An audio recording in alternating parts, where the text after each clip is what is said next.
talking to me? Holy cow. We talking about practice. You're a goalie. You're supposed to be like that. You cannot be serious!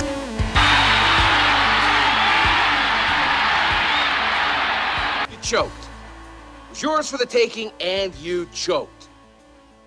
You were ready, and you choked. I don't think you can sum up the Packers' playoff performance better than that right there. Welcome back to Sports Talk with Dad. This is a show where we talk about sports based on our own generational perspectives. My name's Kyle, and as always, I could not call this Sports Talk with Dad without the man sitting next to me, a man who was actually alive the last time the Packers won a home playoff game. My dad, Tim. You're acting so depressed. So sad right now. I know. I've given myself days before this show to feel better, and I still don't. We actually thought about doing a topic today on how to help kids get over tough losses, but you don't. I lived through 2003 with the Cubs. I lived through most of my life as the Cubs. I've lived through a lot of heartbreaks through the Packers. I will be back next year cheering for him full force, but we choked. That's all it comes down to. That game, Jimmy Garoppolo gave the Packers that game 7 different times. Our defense played as well as I've seen them play all year. They gave up 6 points. 6, even with the block Probably punt. 3. Our special teams really decided to show up like they have all season and not do what they needed to do. But at the same time, we had plenty of opportunities. We had open receivers running up and down the field. I have to put some of this on the coaching, quite honestly. When you know the special teams has been an issue all year long, why don't you put your starters on special teams for the game? I don't know. I think a lot of this has to look at Gutekunst as well. Where was Ted Thompson and where was Ron Wolf so good? It was at those late round draft picks. And why are those so important? Because those build your special teams. They're your special teams. And we haven't been doing well with the late round draft picks, and it shows. The fact on both the blocked punt and the blocked kick, those guys could have blocked it with their chest. They were right there. They were all but serving Crosby, here, would you like some tea before you kick this extra point? Exactly. This field goal? It was just ugly. And then with the punt, they're not even looking for the ball. No, that was such a clean block. Everybody's sitting around going, where'd it go? Right. It was a tough loss, but man, what a weekend for football games. Probably, take the Packers part of this out, but the other 3 games, and even the Packer game was great. It came down to a late second field goal, but all of the games were fantastic. Yep. And then the best of all, the Bills-Chiefs to wind things up. What a great game. What a great game. A lot of talk about overtime rules now. What do you think on this one? Does the NFL need to look at this? Because it is a shame that Josh Allen didn't get the ball. I think, I see no problem with having a separate set of rules for the playoffs that you do for the regular season. Because the regular season, because it is so long, you want to get in and out as quick as you can. Right. In the playoffs, would it have mattered if they would have played a 7-minute fourth or fifth quarter? I don't think so. Big stats floating around right now. The team that the last 11 overtime games, the team that won the coin toss has won 10. And you knew that was what was going to happen. Take a look at the last couple minutes of that game where whoever touched the ball was going to score. Yeah. I personally love the overtime rules in the NFL. I absolutely love them. I don't want to see them change. They're better than college. I will give you that. You got 60 minutes to win that game. But they didn't. The Bills thought they had the game. Right. If they would have squibbed that kick instead of kicking it deep and essentially giving the Chiefs an extra 4 or 5 seconds, I think it may have been a different outcome. Because when you give Mahomes that kind of time, he's going to go down and he's going to score. Yep. That's exactly what he did. But at the same time, when it comes to those overtime rules, I love the fact that they changed it from a field goal wins it. Right. That needed to change. Running 3 plays, kicking the ball, and it's done. So I really like the idea that you have to score a touchdown, and I think that's as fair as it gets. All right, you don't get the ball. Your defense has to do something now. Your defense has to make the stop, and then you get a chance to win. Except in games where you have two incredibly talented quarterbacks, the next generation of quarterbacks, Yeah. you're not going to stop them. As proof. I mean, so what are your suggestions here? What do you think we need to do? Because I don't want to see college rules. I hate college rules. I hate I don't college. understand how people talk about college overtime being so great. Like, I don't like it. You've never heard me say that. I think it's the worst of all possible overtimes. Again, I don't want to see a complete total extra quarter. That's not fair. It's wearing your guys down. But have a 7-minute quarter to see where things come out, and then you go to next score, whatever it is, field goal, touchdown, whatever. But at the same time, you give an extra 7 minutes, and say the team that won the coin toss all of a sudden gets the ball, runs down the clock. We've seen 7-minute drives before, kicks a field goal, and the game's over. At I mean, that what do you say point, then? well, again, it comes down to your defense has to stop them at some point. But that's what you have now. I think it's a legitimate thing to say. You've got to stop them, and if you give them 7 minutes, they're going to probably stop. Even if the Chiefs go and score a quarter or a touchdown, Yeah. then Buffalo gets the ball. I don't know. I mean, it was a great game. Bills fans are understandably distraught because they never got a chance to give Josh Allen the ball again. Right. It was just two great coaches, two great quarterbacks. It was, but it's a team game. They were up to the game. They were up to the challenge. At that point, it's your defense's job to stop them from getting there. You have to give your quarterback the ball back in overtime. You have to stop them from going to get a field goal. Look, I just threw that out there as an example of what they could do. And I've heard it before. I mean, I have. I just think you have 60 minutes to play, and there's nothing wrong with looking at the team and saying, listen, you got to stop them from scoring a touchdown. Force them to kick that field goal. Yeah, it was a good ending to a good game. It was. Well, it's better than, and the rules changed was because of that Vikings Saints NFC Championship. Sure. And I think that was a joke. The Saints win the coin flip, they march down, kick a field goal, and it's over.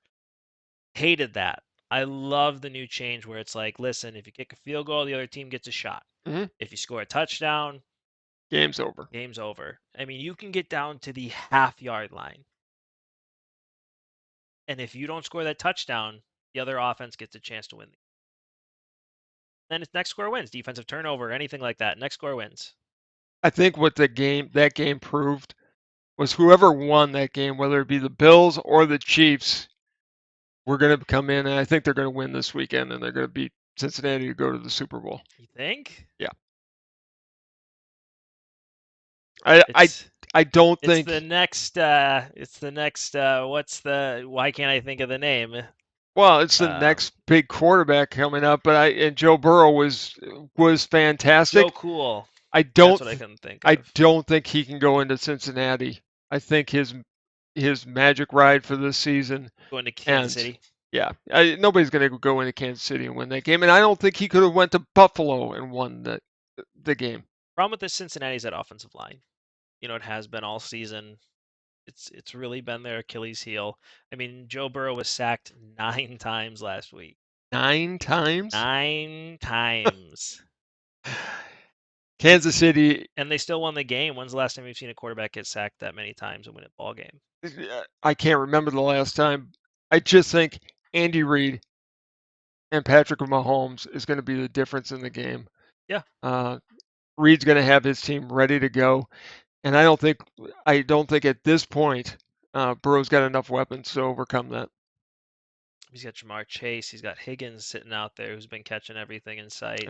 It's not going to be enough. Sound. I mean, Kansas City's definitely the better team, better overall team, better coach.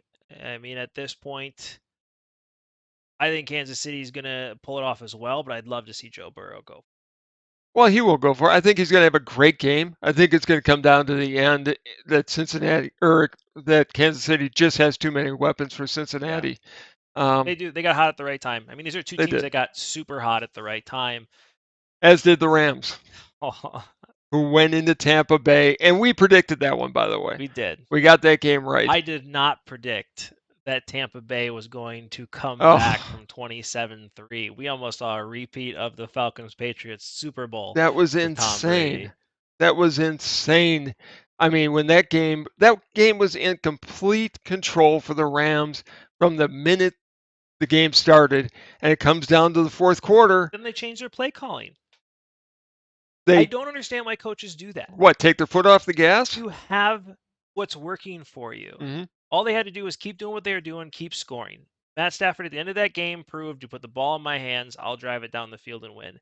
You are walking all over them. And all of a sudden in the second half, you get super conservative, and it almost cost you the game. It did. Matt Stafford, it was his first time in a really big game setting. He stood up and he played great. He did. So did Brady, though. He came back and he led did what Tampa Brady Bay does. almost back all the way. Brady did exactly what Brady does. Right. And then you got the 49ers coming in who, I mean, just shouldn't have won that game. When the Packers can only score 7 points, they march down the field. Granted, Mercedes Lewis fumbled the ball. You've got to be able to overcome that. Rodgers, and I showed you the picture on TV. I wish we could have found it. There was a point in time where Rodgers was on the bench, and he reminded me of Jay Cutler in the NFC Championship game years ago. Yeah. Just looked dejected, outplayed. I mean, the fact that he was sitting on the sideline, it looked like he wasn't listening to Nathaniel Hackett at all. He doesn't have the iPad or Microsoft Surface tablet, whatever they use, in his hands. He's not talking to his teammates. I mean, you want to know the difference between Aaron Rodgers and Tom Brady. There it is right there. Right. I mean, all of a sudden, the Buccaneers find themselves down. Where's Brady? In their Brady's face. talking to the other quarterbacks. He's looking at his Microsoft Mhm. Surface. If he wants to, he's going to throw that thing on the ground and break it. Right. He's talking to his wide receivers. He's engaged in the game, and we have Rodgers. We can't put up a drive, and every time you see him, he's standing by himself. Look, A.J. Dillon breaking a rib was a big difference in the game because I think they just pound the ball if he's in the game. That was the factor. However, Rodgers was basically looking for one guy the whole game. There was Alan Lazard open a few times. Well, and on the last drive, if he would, instead of trying to throw it into double coverage and squeezing it into Devontae Adams, if he would have just seen Lazard sprinting across the middle, he probably would have went for a touchdown. Probably. And we're not having this conversation. We're talking about what a great way to end the game in spite of the special teams. Right, and then you have a Rams-Packer game that who knows who's going to win this. It's in Lambeau Field. Matt Stafford back at Lambeau Field. But now you're talking about a Rams-49ers game that will be a good who game. knows? Who knows? I mean, I said the Packer-Niners game wasn't going to be close, and look what happened. And I said, watch out for Kittle, that he scared me. The running game scared me. And Kittle, again, is a Packer killer. I had to throw out that stat. Well, he only made one catch the week before, and sure enough, what comes to fruition? Yeah. All of a sudden, he didn't, torches us. He does plays. that to us every time. Every time. And at some point, LaFleur's got to change it up when they're playing the 49ers and find a way to win. It's the third year in a row we were the number 1 seed. We didn't get to the championship game this year, which if we would have lost then, it would have been even more heartbreaking, I think. They're still knocking on the door if Rodgers comes back. And honestly, I think he comes back. Where else is he going to go? Where else is he going to go? Unless, and I threw this out to you the other day, there's one quarterback other than Rodgers I'd like to see on the Packers, and that's Russell Wilson. The only way you're going to get him is if there's another team involved. Let's break this down here, right? All right. So say Aaron Rodgers I think he's coming back to the Packers. I'm going to throw that I out do there too. now. I think he's coming back. I think all wounds have been healed. He I mentioned think it he today. wants to be there. Yeah. I think he and Gutekunst have a good relationship Right. at this point. I want him back. Yeah, I think for all the fans who are saying, forget it, he tanked again, he outplayed Garoppolo, but we lost the game. But Yeah. to say that you want to get rid of him, I think Yeah. you're just crazy. I want to get rid of the guy that just won back-to-back MVP. I Exactly. mean, that's just dumb. Aaron Rodgers is a Packer, and for all the, I do want to get this one thing out here because it's been bugging me. People going after Aaron Rodgers. Aaron Rodgers has been nothing but a Packer. Aaron Rodgers has mentioned Door County. He's mentioned how great the Wisconsin Dells are. He even mentioned it was the water park capital of the Right. world. He's mentioned small businesses that are based in Wisconsin. He lives up here during the season, has a house. He has been Wisconsin through and has been nothing but amazing to this franchise, an amazing quarterback and an amazing ambassador of Wisconsin as a whole. I mean, he is a Wisconsinite in my opinion now. I don't want to see him go. I want to see him come back and fix what's wrong and take it to the next level. There are things that have to be fixed, and including LaFleur has to continue to grow as a head coach. He does. He does. I mean, he should have fired our special teams coordinator Mid-season. mid-season. I mean, I do think he said to Aikman, "I hope our special teams doesn't screw it up." And if you're thinking that, then you get all hands on deck at the beginning of the week or when you during your week off, which I want to address in just a second. But bring everybody together and say, look, almost like remember the Titans moment, going, you're playing on special teams. You're going to be the offensive line is going to be protecting on special teams because we can't take a chance on losing it. And before we get into this Rodgers scenario, also let's not forget that the very last play of the game, where they're going to kick a game-winning field goal, the Packers put 10 guys on the field. That's never acceptable. It's just not. We went to block a game-winning field goal with one less guy than we were supposed to have. There's no excuse. There's no excuse. I put that on a special teams coach, but I also put it on LaFleur. Right. But let's get into this. I will say also, if it does come to Rodgers leaving Green Bay, just like I cheered for Favre when he went to the Jets, just like I cheered for when he went to Minnesota, I will cheer for for Aaron Rodgers anywhere he goes. I mean, I want nothing but the best for that guy. He's been so amazing to my favorite team.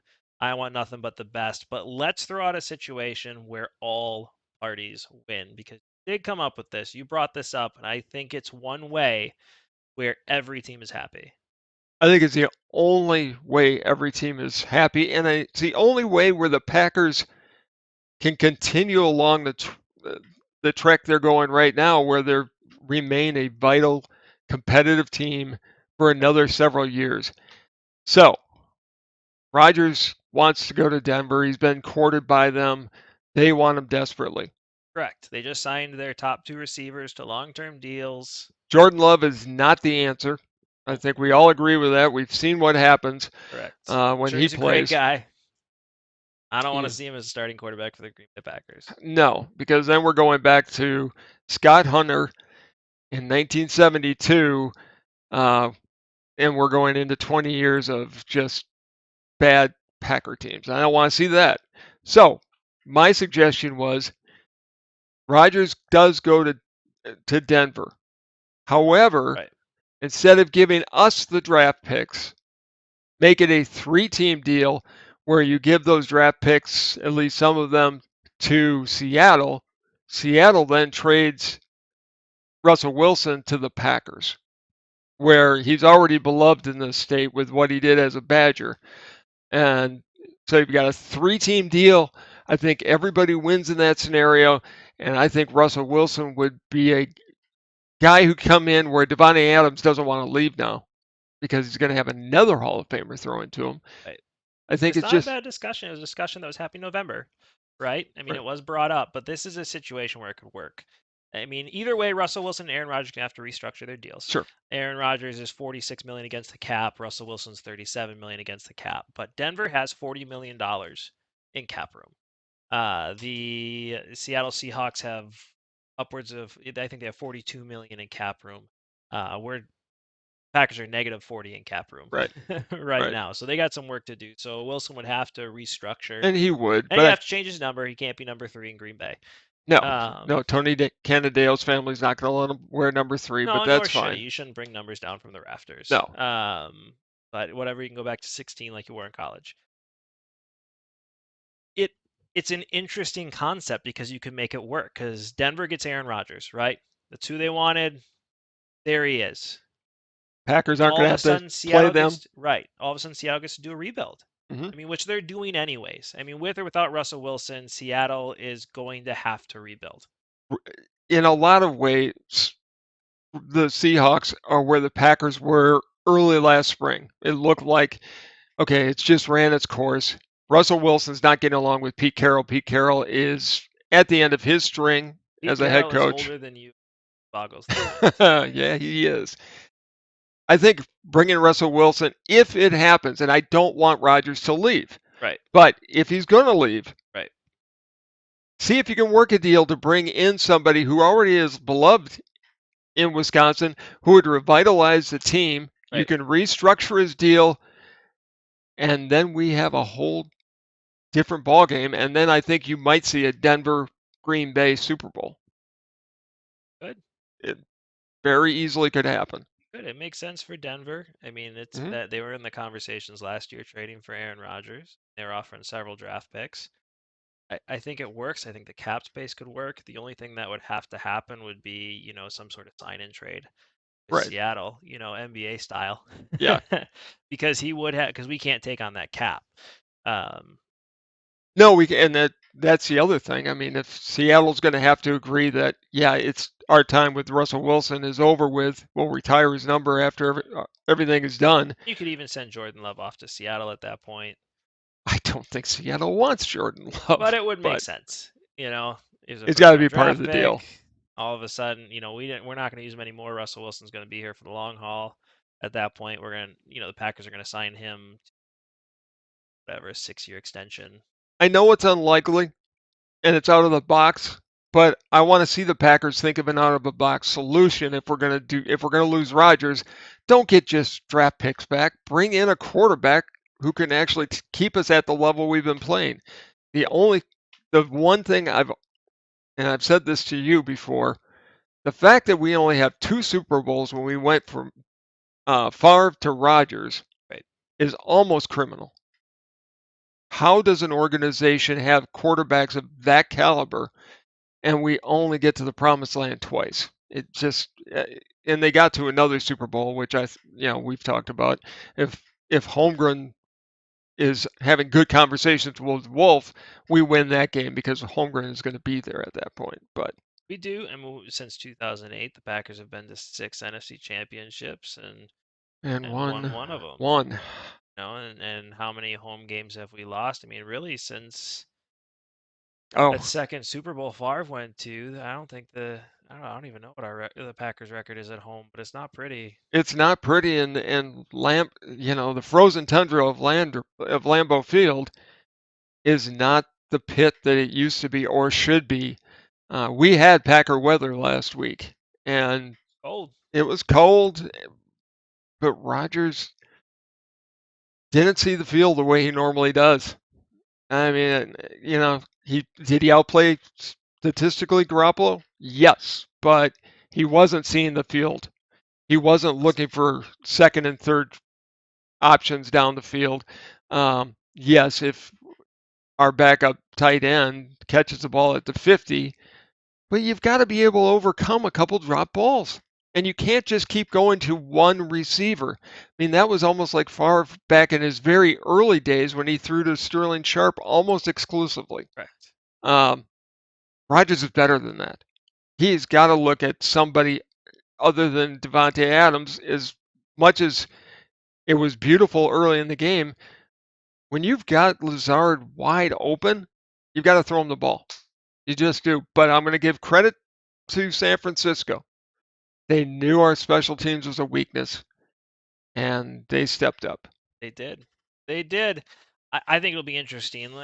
First and foremost, I obviously want Rodgers back. I love the core of our team back. I don't think Darius is coming back, unfortunately, but hopefully we get Bakhtiari back full I strength. But how interesting would that be for the NFL? Your first 3-team trade, and it literally changes the landscape.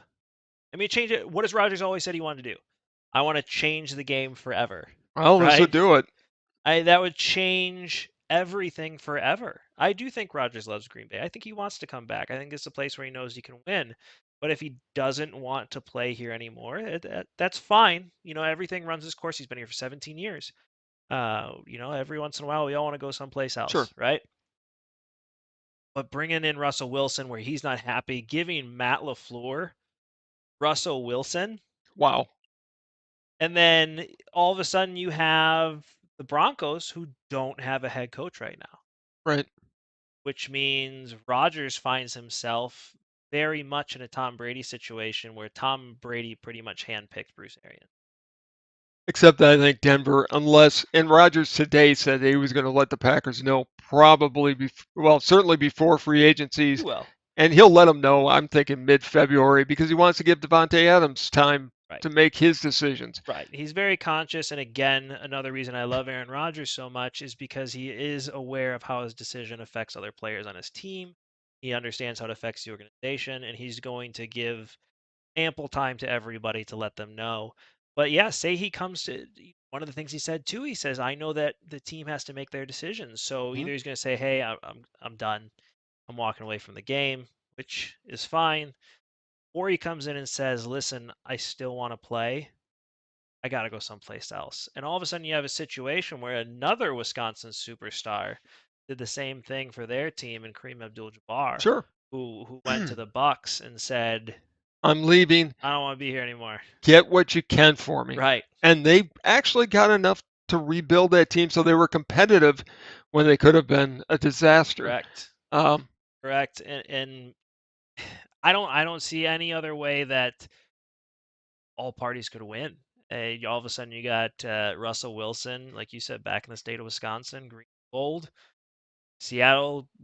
I mean, what draft picks? We talked draft pick. What do you think that Denver would have to give up?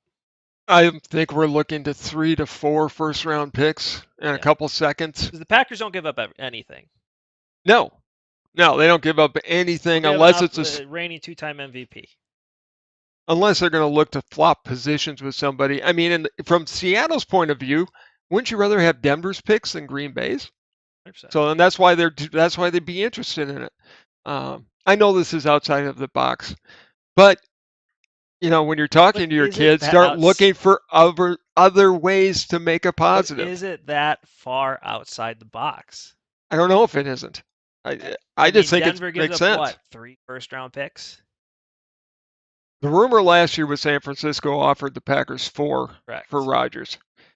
I think 3 and a second and a third, something like that would make sense. But then I just package them off and maybe keep the second and third, but package the 3 number ones off to Seattle. I think it takes 3 number ones. I think do too. If you look at all teams, I think if you look at Seattle and say, we're going to give you 3 number 1 picks. They get to rebuild and maybe get a fresh quarterback right then. And you're going to get Jordan Love. You get 3 number 1 picks. You get Jordan Love. Are you sure they don't think of that as a negative against us? Listen, we don't know what Jordan Love is. Yes, we do.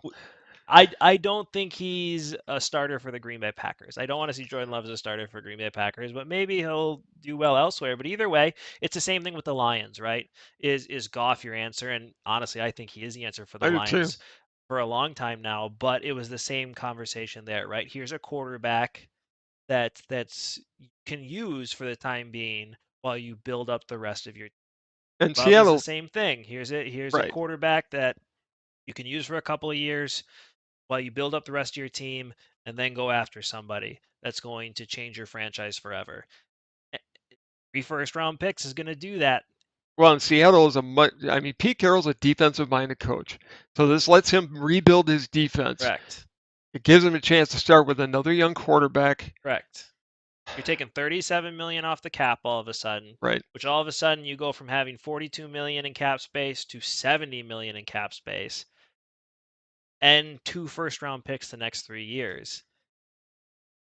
I think it's a breath of fresh air for everyone. There's talk about you usually making a mistake. It's I me haven't this done week. it yet. It's on you today. Yeah. But I think it gives everybody breathing room.